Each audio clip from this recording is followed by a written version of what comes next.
말씀드린 역대기, 그러니까 역대상, 역대하는 특별한 목적을 가지고 기록을 한 겁니다. 그러니까 반복하기 위함이기보다는 오히려 내용이 많이 빠져 있다 그랬습니다. 그리고 새롭게 추가한 내용도 없지 않아 있고요.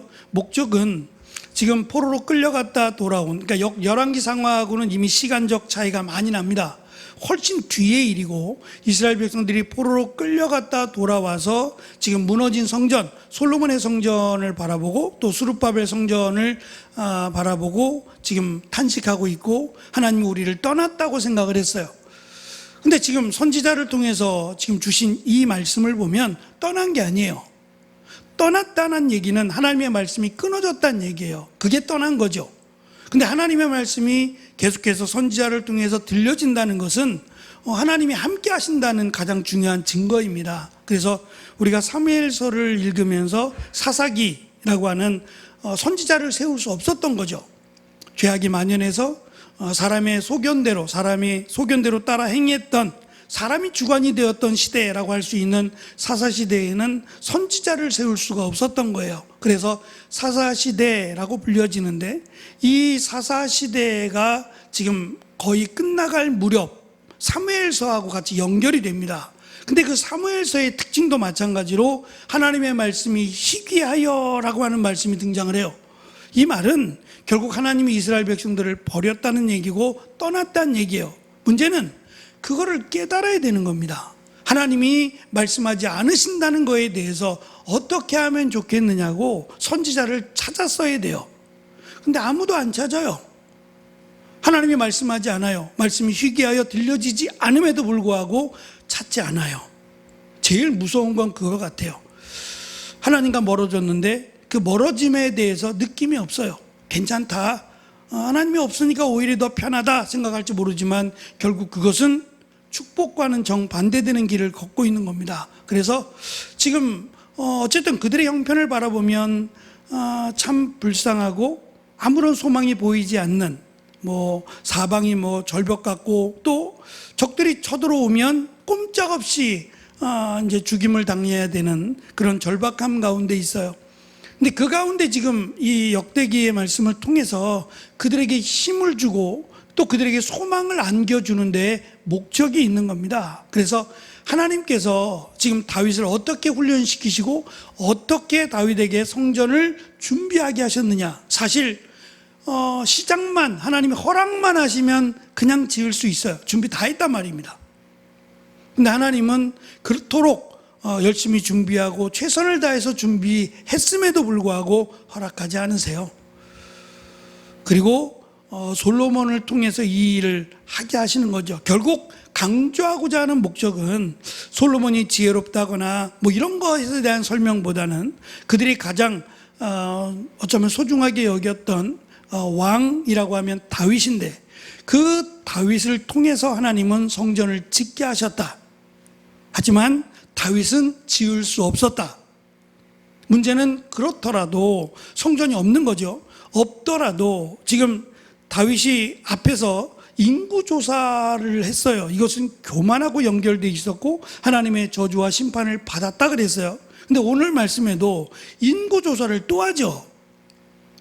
근데 이 인구조사는 전쟁을 위한 인구조사가 아니에요. 하나님의 일을 하기 위한 인구조사입니다. 인원을 나누어서 하나님을, 성전이 세워지고 나면 그 성전에서 할 역할, 몫을 나누기 위해서 인구조사를 하게 했고, 그것은 하나님 앞에 잘못된 일이 아니었음을 가르쳐 줍니다. 그만큼 성전을 짓기 위한 어떤 자재를 준비하는 일이나 성전을 짓고 나서 지금 레위인들을 중심으로 해서 이 일을 감당해야 돼요. 다 감당해야 되는데 이것을 솔로몬의 몫으로 놓지 않았다는 거예요. 이것까지도 다윗은 다 준비하는 데 힘썼다는 거예요. 오늘 말씀의 제목이 변화하는 시대, 변함없는 헌신인데요. 변화하는 시대라는 것은 이제 광야 시대, 성막의 시대가 끝나고 성전의 시대가 시작된다라는 것을 알려주는 거고요.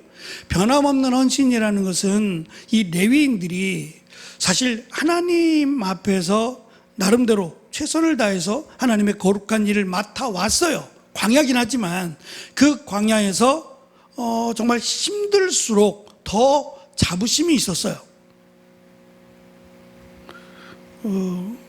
남자들이 군대 갔다 오면 군대 얘기를 참 많이 하는데 좀 이제 부풀려서 말하는 것을 좀 빼고 나면 사실 그 고생한 만큼 할 말이 더 있어요.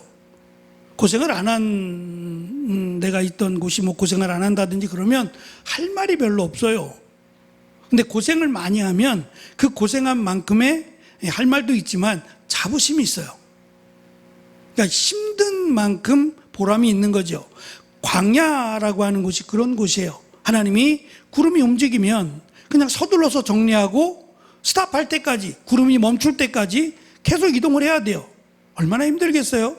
이스라엘 백성들은 따라가기만 하면 되지만 레위인들은 언제든지 그것에 대한 긴장감을 가지고 있어야 돼요. 또 제사를 드리는 일, 하나님 앞에 가장 가까이 나아가는 일인데 이것이 거룩함이 무너지면 그것에 대한 하나님의 심판도 받아야만 해요.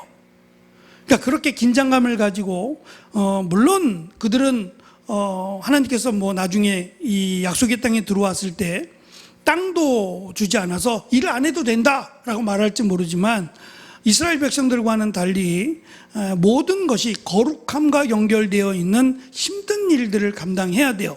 그런데 성막 또는 성소라고 하는 그곳이 이제 끝나고 성전이라고 하는 더 이상 우리가 말하는 짐을 싸지 않아도 돼요.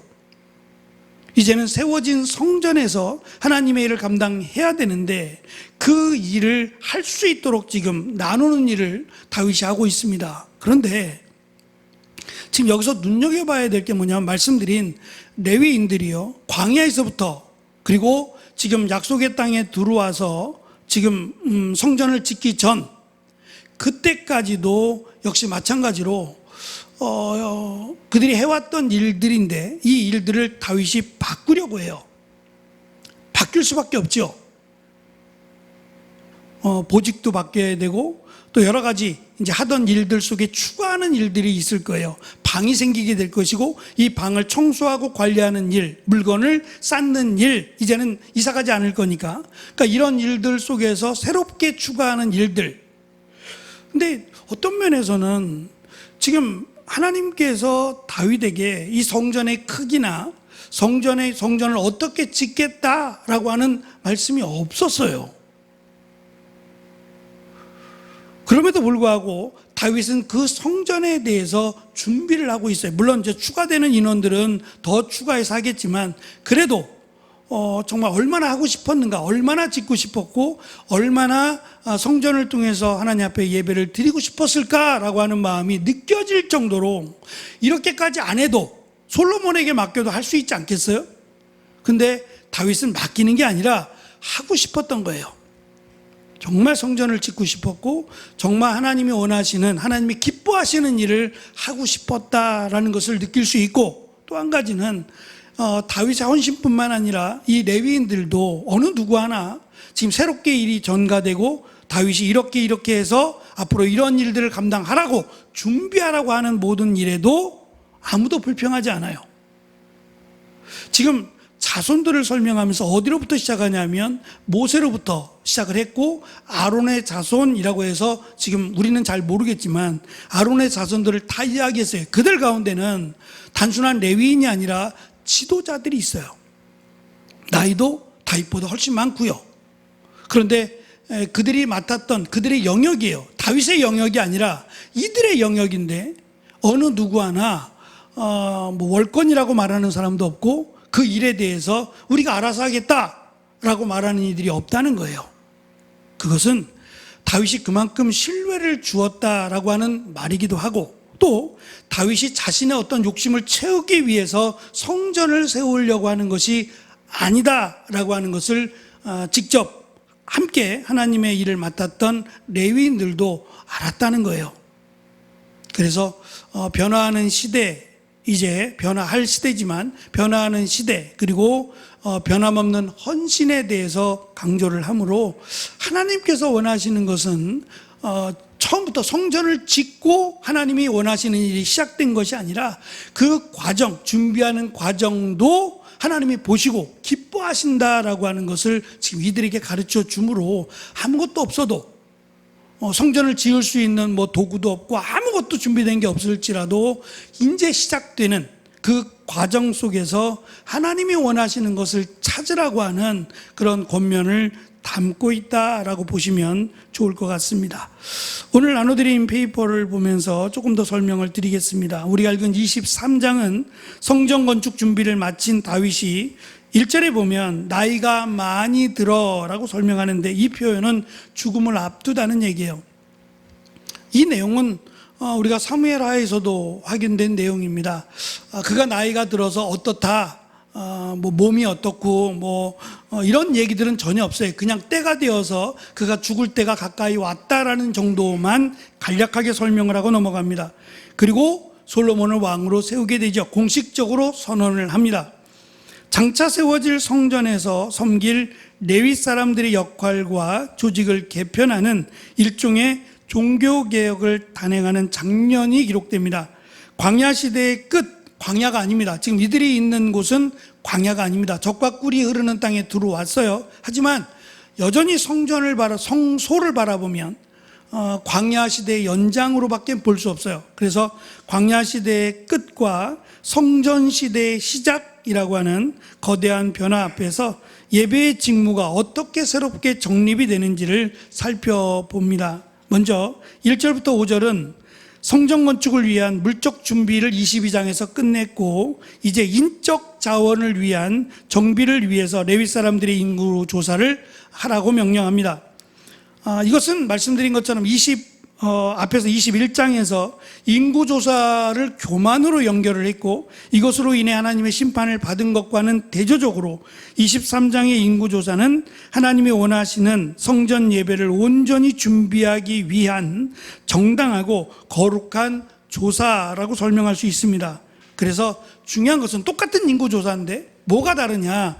목적이 달라요. 무엇을 위한 인구조사냐가 중요해요. 그러니까 21장에 보니까 인구조사하다가 하나님의 심판을 받았는데 라고 하면서 인구조사는 하면 안 돼 이렇게 말하면 안 돼요. 23장 인구조사 하잖아요. 또 그러니까 목적입니다. 무엇을 위해서, 누구를 위해서 인구조사를 하느냐가 더 중요한 거예요. 그러니까 목적이 더 중요하지 이것을 하느냐 하지 않느냐 그것보다 훨씬 더 중요한 것이 이것을 왜 하느냐가 중요하다는 것을 강조합니다. 30세 이상 레위인들을 뽑습니다. 38,000명이었는데요. 광야 시대의 레위인들이 8,580명이에요. 4배가 많죠. 4배 이상이 더 많은 거예요. 레위인들이 많아졌어요. 물론 왜 이렇게 많아졌느냐에 대한 설명은 없어요. 많아졌어요. 근데 그 많아진 것이 지금 이것을 읽는 사람들, 이 내용을 아는 사람들은 누구 때문에 많아졌느냐? 결국 다윗을 이야기하는 거예요. 다윗이 전쟁을 많이 했어요. 주변 국가들을 치고 평화가 임했어요. 그리고 다윗의 말년에는 가족끼리, 이제 형제들끼리, 자녀들끼리의 이런 그 불필요한 전쟁을 제거하면 전쟁이 없어요. 그래서 레위인들의 수만 늘어난 건 아니겠죠. 이스라엘 백성들의 수도 늘어났겠죠. 이들은 성전 관리를 위해서 24,000명을 뽑고 서기관과 재판관으로 6,000명, 문지기로 4,000명, 특별히 관심을 갖는 내용인 찬양대로 4,000명이나 뽑아요. 이렇게 4그룹으로 재편을 하고 성전 건축과 함께 레위인도 새로운 정체성과 사역을 부여받게 되는 겁니다. 말씀드린 것처럼 이 사역이 지금 선지자를 통해서 주는 사역이 아니라 그게 빠져 있어요. 빠지고 다윗이 지금 하고 있는 것처럼. 근데 사실은 다윗이 하기보다는 선지자가 이 일을 감당했을 가능성이 높아요. 다만 여기서는 다윗이 한 것처럼 그렇게 설명을 하는 겁니다. 6절부터 24절 대부분의 내용들은 이름들이에요. 우리에게는 참 발음하기 어려운 이름들이 소개가 됩니다. 근데 그 이름들은 잊혀지지 않는 이름들이라고 할 수 있습니다. 레위 집안에는 세 아들 게르손, 고핫, 무라리 자손을 따라서 24개의 집안이 꼼꼼히 소개됩니다. 시작은 3개였는데 이제 조금 더 자녀들이 늘어나고 자손들이 늘어나면서 24개 집안이 됐어요. 그 집안들을 정리해 줍니다. 먼저는 모세의 아들들과 아론의 아들들을 소개합니다. 이스라엘 역사상 가장 위대한 지도자인 모세의 아들들은 사실 이 아들들에 대한 내용은 빠져 있어요. 빠져 있는데 그 아들들은 레위 지파로 들어가요. 그리고 그들이 무엇을 했는가에 대해서는 설명이 없어요. 단지 레위 지파에 들어갔다. 그러니까 원래도 모세도 레위 지파에 속해야 돼요. 그 집안이 다 레위 지파니까. 근데 모세는 레위 지파로 소개되는 게 아니라 선지자로 소개됐죠. 그게 다릅니다. 레위 지파가 아니라는 건 아니에요. 레위 지파에 속해 있지만 그렇게 레위인이라고 소개하지 않고 선지자로 소개해요. 그런데 지금 아론의 자손이 전부 레위인으로 아론이 맡았던 일을 위임받아서 가장 중차대한 일을 이 아론의 자녀들이 맡아요. 그러니까 인계가 되는 거예요. 근데 선지자는 인계가 안 돼요. 다시 말하면 모세가 선지자였으니까 그의 아들들, 지금 2명의 아들이 소개되는데 그 2명의 아들 가운데 1명이 선지자가 되지 않는다는 거예요. 둘 다 선지자가 되지 않아요. 우리가 잘 아는 여호수아가 선지자가 되죠. 모세의 시종이라고 보통 불려져요. 그러니까 모세의 심부름하던 시종으로 알려진 여호수아가 선지자가 됩니다. 여호수아는 레위인도 아니에요. 그러니까 선지자는 하나님이 무조건 임명해요. 저는 이 부분을 좀 우리가 좀 심각하게 받아들였으면 좋겠어요. 그러니까 레위인이라고 하는 것은 하나님의 일 맡은 자들이에요. 선지자도 하나님의 일을 맡았죠. 근데 선지자의 역할과 레위인의 역할은 달라요. 선지자는 하나님의 말씀을 대언하는 사람이에요.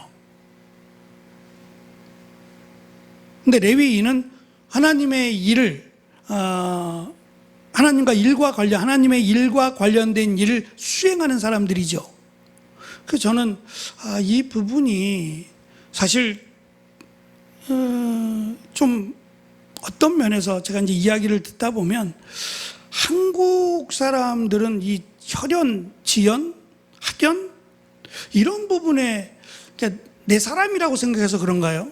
이번 선거하는 것을 보면은 이건 참 언제나 이거 없어질까 싶을 만큼, 그러니까 빨간색은 늘 빨간색이에요. 파란색은 늘 파란색이고. 나라가 달라요? 이 조그만한 나라가 달라요? 사람을 보는 게 아니라 언제나 색깔을 보고 아예 그냥 거기는 다 빨갛고 거기는 다 파래요. 어쩔 수 없는 건가요? 그러니까 이것을 부추기는 게 사실은 스포츠예요. 저는 스포츠를 별로 좋아하지 않지만 스포츠가 지역 이름이 있잖아요. 지역 팀들 아니에요?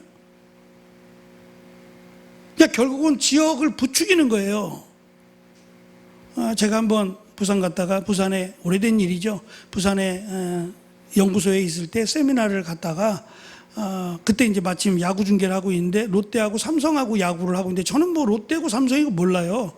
근데 그냥 개인적으로 롯데를 잘 모르니까 하도 삼성 그러니까 삼성이 막 이기고 있는 것 같은데 그래서 제가 얘기하려고 그랬더니 같이 갔던 목사님이 툭 치더라고요. 저를 툭 치더니 갑자기 롯데 참 잘하네요. 그러면서 롯데 선수 이름을 막 얘기하는 거예요. 갑자기. 그랬더니 그 숙소를 저희가 이제 잡으려고 들어갔는데 그 숙소 주인이 얼굴을 이렇게 내밀어요. 갑자기. 얼굴을 이렇게 내밀더니 롯데 팀 선수를 얘기하는 그분을 보고 깎아줬어요. 숙박비를. 그쵸? 아니, 왜 내가 얘기하려고 그랬더니 툭 쳐. 그 얘기했으면 우리 여기 방 못 얻어. 그러더라고요. 쫓겨나야 돼. 쫓겨나게 하겠어요. 근데 여기는 부산은 롯데야. 자기도 롯데 좋아하는지 모르겠어요. 하여튼 그래서 이거 참 어쩔 수 없는 안타까워요. 그냥 안타깝고 뭐 나쁘다 이런 얘기는 아닙니다. 나쁘다 그런 얘기보다는 좀 객관적이었으면 좋겠다는 생각이 들어요. 뭐 파란색 지역에서도 빨간색이 잘하면 좀 바꿀 수 있는 그런 좀 여지가 있었으면 좋겠다 싶은 거죠. 어쨌든 그 선지자로 택함을 받는 모세가 어떤 면에서는 아들을 생각하지 않았을까요? 처음 선지자인데, 모세가 처음이잖아요. 첫 선지자인데 그의 아들들을 생각하지 않았을 리가 없죠. 근데 하나님이 지명했어요. 여호수아를 내 후계자로 세우고 기름을 부으라고 말씀하셨어요. 꼼짝없는 겁니다. 하나님이 이렇게 말씀하시는 것은 선지자밖에 없어요. 레위인들에게는 그런 말씀하지 않으니까. 그러니까 저는 이런 부분이 좀 한국 사람들에게는 강한가 봐요. 그래서 교회를 이렇게 물려줄 때도 이 한국 사람들이 유독 자식들에게 물려줘요.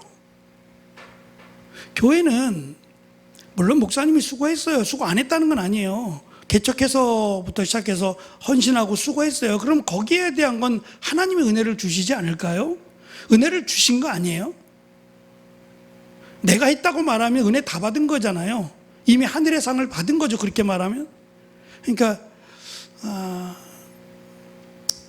조금 우리가 성경적으로 보면 선지자를 세우는 것 하나님이 결정하시고 뭐 자녀가 될 수도 있죠. 하나님이 결정하면 자녀가 되지 말라는 법은 없는데 우리가 이렇게 살펴보면 선지자가 자녀가 된 예가 없어요. 선지자들의 목록들을 쭉 보면 아버지와 아들이 선지자를 물려받는지는 저는 못 본 것 같아요. 물려받을 수도 있죠. 하나님이 지명하면요 누가 뭐라고 하겠어요. 근데 저는 그러한 이유가 있다고 생각해서 좀 교회는 하나님이 원하시는 그리고 하나님이 기뻐하시는 대로 세워져 가는 게 맞다. 그런 부분에서 제일 앞장서서 솔선수범해야 될 사람들이 하나님의 말씀을 좀 기억했으면 좋겠다 싶어요. 일단 첫 번째가 모세의 아들들을 이야기하는 이유가 거기에 있습니다. 그리고 아론의 아들들을 이야기합니다. 이스라엘 역사상 가장 위대한 지도자 모세의 아들들은 평범한 레위 지파의 반열에 기록이 되고 아론의 자손들은 가장 거룩한 자가 되어 여호와 앞에 분향하고 축복하는 제사장의 직무로 구별이 됩니다. 하나님의 사역은 세습되는 인간의 영광이 아니라 하나님의 구별하심과 은혜에 따른 것임을 보여주고 있습니다. 한 가지 특별한 것은 이 엘르아살, 우리가 앞에서 살펴봤어요. 엘르아살은 아들이 없어요. 그래서 분깃이 못 가잖아요. 그 집안의 어떤 그 재산 이런 것들이 아들이 없으면 못 간단 말이죠. 이거 바꿨어요. 기도했죠. 하나님, 우리는 아들이 없는데 딸들에게도 이것이 하나 분깃을 딸들이 받을 수 있도록 허락해 달라고 했을 때 허락해 주셨어요. 그래서 이것이 이제 전례가 되겠죠. 딸들만 있어도 분깃이 유업이 내려간다라고 하는 것을 강조하기 위해서 한 번 더 얘기합니다. 무라리 자손 중 아들이 없어 죽은 엘르아살의 딸들이 사촌들과 결혼한 이야기가 등장합니다. 남겨줄 기업 땅이 없는 레위인이지만 아버지의 이름과 가문을 보존하기 위한 그들의 헌신을 기록하고 있습니다. 마지막 25절부터 32절입니다. 멈춰선 언약궤, 그러니까 더 이상 이제 언약궤가 움직여지지 않는다 이 말이고요. 새롭게 시작되는 사역을 첫 번째, 두 번째, 세 번째로 정리해 봤습니다. 광야 시대의 레위인이 가장 중요한 사역은 성막과 기구들을 어깨에 메고 운반하는 일이에요. 하나님이 명하신 거예요. 어깨에 메고 운반하라고요.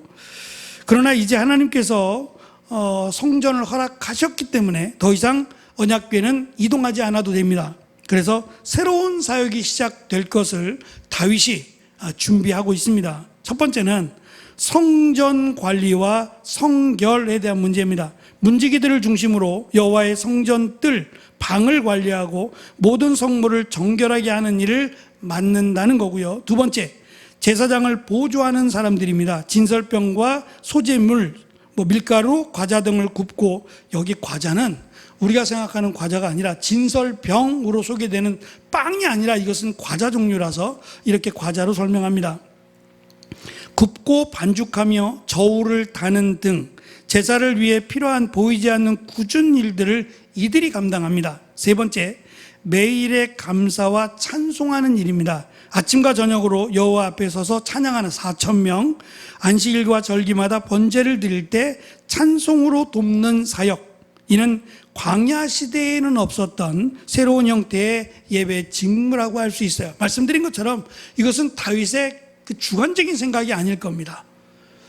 분명히 하나님께서 선지자를 통해서 가르쳐 주셨고 그것을 함께 다윗이 공포하는 것뿐이지 다윗 독단적인 생각이다라고는 할 수 없을 겁니다. 마지막으로 23장, 우리가 읽은 23장 1절부터 32절이 주는 핵심적인 내용입니다. 23장의 앞뒤 문맥, 성전 건축을 준비하고 또 앞으로 솔로몬이 등장하는 내용 속에서 지금 23장 우리가 읽은 말씀이 강조하는 것은 빨간색으로 표시했습니다. 시대와 환경이 변함에 따라 사역의 형태는 바뀔 수 있지만 하나님을 예배하고 섬기는 본질과 헌신은 멈추지 않는다는 거예요. 성막을 짊어지고 걷던 시대가 끝나고 성전이 정착하는 시대가 왔을 때 레위인들은 과거의 방식을 고집하지 않고 성전 안에서 기꺼이 빵을 굽고 저울을 다는 새로운 섬김의 자리로 나아갑니다. 누구 하나 불평하지 않고 이 일을 제기하지 않는다는 게 특별하다는 겁니다. 결국 오늘 우리가 읽은 말씀 속에서 나에게 주는 말씀으로 연결해 보면 4페이지입니다. 첫째는 내려놓음과 새로운 시작이라고 할 수 있습니다. 레위인들이 어깨에 매던 기구들을 내려놓았듯 우리의 삶에도 과거에 익숙했던 사역이나 방식을 내려놓아야 할 때가 있습니다. 이것은 실패가 아니라 하나님이 예비하신 새로운 차원의 섬김으로 들어가는 관문이에요. 딱 무엇라고 말할 수는 없지만 변해가는 시대 속에서 무언가만을 고집하는 것, 정말 지켜야 되는 건 해야 됩니다. 근데 그렇지 않다면 조금은 열어놓는 것도 필요한 것 같고, 또 이 일은 혼자 개인의 생각이 아니라 함께 고민해야 될, 의논해야 될 부분인 것 같습니다. 두 번째, 보이지 않는 섬김을 귀히 여기라는 겁니다. 레위인들의 사역은 밀가루를 반죽하고 저울을 다는 등 겉보기에는 초라해 보일 수 있었습니다. 그러나 하나님은 성전 구석에서 이루어지는 그들의 헌신을 제사장의 직무만큼이나 귀하게 여기셨습니다. 교회 안팎에서 이름 없이 감당하는 작은 섬김이 하나님 나라를 세우는 든든한 기초가 된다는 사실입니다. 그래서 다 거룩한 일입니다. 하나님의 일은 크고 작은 일이 없어요. 다 거룩합니다. 다만 조금 더 굳은 일이고 조금 더 힘든 일들이 있어요. 제가 그런 말씀 드렸잖아요. 힘든 일을 감당하는 사람이 해야 될 일은 이것을 잘 감당할 수 있도록 지혜와 능력 달라는 일이 먼저가 아니라 첫 번째 기도하는 거예요. 불평하지 않기를 기도하고, 내가 이 일을 통해서 하나님의 영광을 가리지 않도록 기도하고, 이 일을 통해서 다른 사람과의 관계가 깨지지 않도록 기도하고, 그러니까 힘드니까 그만두는 게 아니라 힘드니까 기도하는 거예요. 성경은 그걸 가르쳐줘요. 힘드니까 내려놔라 이렇게 말하는 데는 한 군데도 없어요. 왜냐하면 누군가는 해야 되잖아요. 내가 그만두면 힘든 일이 끝나지 않아요. 하나님의 일은 멈추지 않습니다. 그 일이 누군가에게 가게 돼 있어요. 지금 우리가 앞에서 살펴본 언약궤로 인해서 웃사가 죽었어요. 그럼 언약궤가 다시 돌아가나요? 돌아갈 수 없어요. 누군가의 헌신으로 언약궤가 이동이 돼요. 그리고 그것을 자청한 사람이 성경은 복을 받는다고 이야기해요. 하나님의 일은 다 복이에요. 다 축복과 관련되어 있어요. 하나님의 일이고 하나님이 기뻐하시는 일이니까. 문제는 이 일이 말씀드린 것처럼 작은 일, 큰 일, 뭐 힘든 일, 쉬운 일 많아요. 근데 다 거룩한 일이고 다 하나님의 일이에요. 그러면 나에게 이 일이 왔을 때 이것이 쉬운 일이면 뭐 그래도 수월하게 감당을 하겠지만 힘든 일이라면 내가 감당하기에 말입니다. 내가 감당하기에 버겁고 힘든 일이라면 또 이것을 나에게 감당하게 하신 분이 하나님이라면 해야 될 일은 먼저 기도하는 거예요. 내가 잘 감당할 수 있도록 이것을 통해서 이 일을 통해서 내 믿음이 성숙해지고 하나님의 영광 받으시도록 기도로 나아가는 게 우리가 해야 될 일이에요. 어떤 면에서 지금 누구에게 이 일을 맡겼는지 소개하지 않습니다. 제가 불평이라고 얘기한 것도 어떤 사람, 능력이 많은 사람에게 밀가루 반죽하고 밀가루 구우라 그랬을 수도 있어요. 저는 밀가루보다는 다른 일을 더 잘하는데요, 이게 더 중요한 일 같은데요 라고 말하지 않잖아요. 저는 그 일을 말씀드리는 거예요. 드러나게 돼 있어요. 일하다 보면 이 일을 잘하는 사람이 드러나요. 그리고 자동적으로 그 일을 맡게 돼요. 내가 나서서 제가 하겠습니다라고 하지 않아도 그 일을 맡게 됩니다. 그래서 우리가 힘들고 어려운 일 또는 굳은 일을 당할 때 그것을 피하는 게 답이 아니라 그 일을 감당할 수 있는 지혜와 하나님 능력을 달라고 기도하는 겁니다. 그게 성경이 우리에게 가르쳐주는 은혜인 것 같아요. 하나님의 일은 크고 작고를 떠나서 다 소중하고 거룩한 일이다라는 것을 강조합니다. 마지막, 매일 아침과 저녁으로 찬양하라 라고 강조를 합니다. 짐을 지는 사역이 멈춘 자리에 찬양이 채워졌어요. 나에게 시간이 남아요. 내가 하던 일이 지금 여유가 생겼어요. 그러면 그것을 내 개인적인 유익에 대한 시간으로 삼을 수도 있겠지만 그 시간이 조금 더 하나님이 원하시는 은혜의 시간으로 채워진다면, 지금 성경은 그걸 강조하는 겁니다. 멈춤이 있는 그 자리에 이동하는 게 멈춰졌어요. 그 멈춤이 쉼이 아니라 그 멈춤을 찬양으로 채우기를 원한다는 거예요.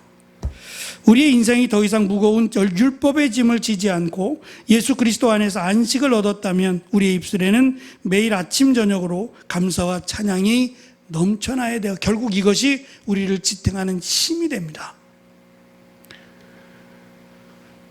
제가 말씀드린 대로 하나님의 일을 반복한다라는 것은 장점이 될 수 있어요. 그래서 이제 갑자기 설교하게 되는 경우가 있어요. 목사님들이 갑자기 원고를 준비해야 되는데 준비할 수 없는 경우요. 많지는 않습니다. 정말 특별한 경우인데 갑자기 설교해야 될 경우에 이제 그럴 경우는 제일 첫 번째 본문을 찾는 거예요. 지금 이 상황과 맞는 본문을 찾아야 되고 그 본문의 말씀을 내가 이들에게 맞게끔 제대로 잘 해석하는 이 일이 막 순간에 다 이루어져야 돼요. 미리 알고 준비하면 더없이 좋겠지만 그렇지 못할 때요. 결국은 내가 얼마만큼 설교를 했느냐, 얼마만큼 하나님의 말씀을 준비했느냐에 따라서 달라질 겁니다. 그 말은 평소에 하는 것이 위급했을 때, 절박했을 때 드러난다는 거예요. 그것은 말씀을 준비하는 것만 그러지 않을 겁니다. 우리의 신앙생활도 늘 기도하고 말씀 가운데 있는 사람이라면 갑자기 당황스러운 일이 주어졌을 때 기도하고 하나님 말씀으로 나아갈 거예요. 그게 답인 걸 아니까. 근데 그렇지 못한 경우에는 어쩔 줄을 몰라 하는 겁니다. 너무너무 힘들어할 뿐만 아니라 지금 그 다윗을 통해서 강조하는 내용이 그거예요. 이들이 우선순위가 지금 없어요. 뭐부터 해야 될지 모르는 이런 절박감 상황 속에서 다윗을 통해서 가르치는 내용이 멈췄을 때, 하던 일이 멈춰졌잖아요. 그 멈춤의 시간을 어떻게 할까 고민할 게 아니라 멈춤의 시간을 찬양으로 채우게 했다라는 걸 강조하는 거예요. 하나님의 말씀으로, 찬양으로 이 자리를 채워가면 하나님께서 피할 길뿐만 아니라 이들이 행할 길을 가르쳐 주신다는 거예요.